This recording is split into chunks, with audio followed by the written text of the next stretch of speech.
ولكل وجهة هو موليها فاستبقوا الخيرات أينما تكونوا يأت بكم الله جميعا إن الله على كل شيء قدير. Baik, kita perhatikan pada lafal bacaan walikulli wijhatun. Pada lafal bacaan walikulli ada lafal lin bertemu dengan huruf waw. Maka beberapa sering kali kita sudah bahas di beberapa ayat ayat Al-Baqarah ini. Maka kita hanya mereview saja, yaitu tanwin, ketika tanwin bertemu waw, ini usahakan dimasukkan kepada huruf waw, ya, karena bacanya dimasukkan, dan ini kita kenal dengan istilah namanya idgham. Maka bunyinya awalnya walikullin, ketemu waw jadi walikulliu. Yang selanjutnya yaitu ketika sudah dimasukkan ditahan dengan gunnah sepanjang 2 harokat. Maka walikulli wijhatun, bukan hanya sekedar masuk, bukan hanya sekedar walikulli wijhatun, tapi tahan dulu 2 harokat. Dan inilah yang kita kenal dengan istilah namanya idgham bi gunnah. walikulli wijhatun huwa muwalliha.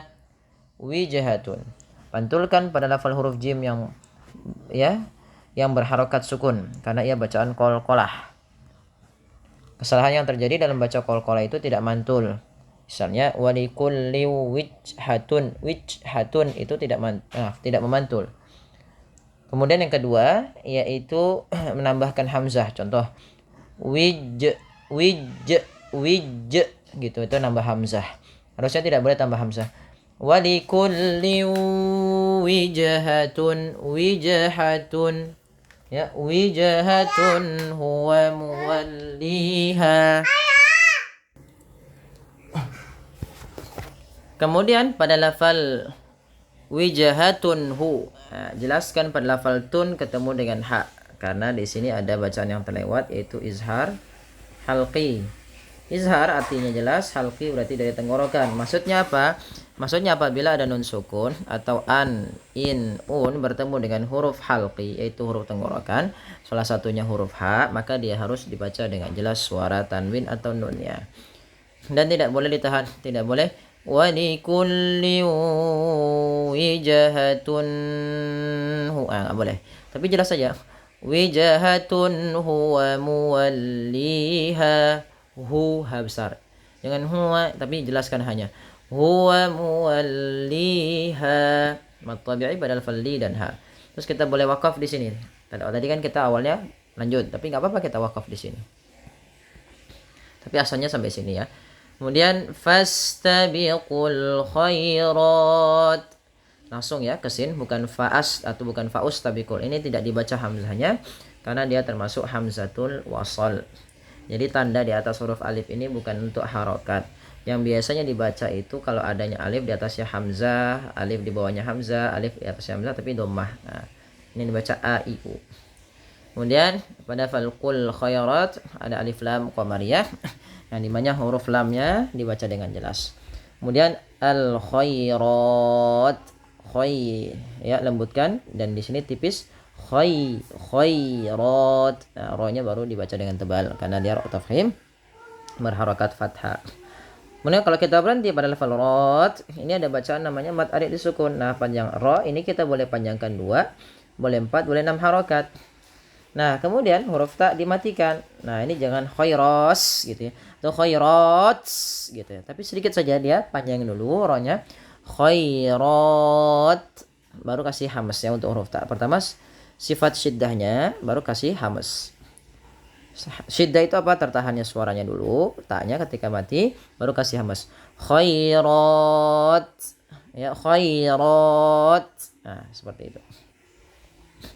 Kemudian Aynama takunu ya'ti bikumullahu jami'a. Ainama pada falma, ku dan nuh ketiganya mad tabi'i, yaitu harus dipanjangkan dipanjangkan 2 harakat dan bunyi harus sama. Tidak boleh mad tabi'i itu satu panjang, satu lebih panjang atau satu lebih pendek gitu ya, tapi harus sama panjangnya. Kemudian ketika hamzah sukun jangan ya, tapi dia ya sesuai dengan makhrajnya dari pangkal tenggorokan kita. Kemudian Allahnya tebal, ya tibikumullah, munya tipis baru Allahnya tebal. Ya tibikumullahu jami'a. Pada lafal a di sini ada hukum tajwid berupa namanya mad iwad. Apa itu mad iwad? Yaitu mad yang terjadi ketika adanya huruf tanwin berada di akhir bacaan ya, dan dia berharokat fathatain bertemu dengan alif. Nah, awalnya jami'an.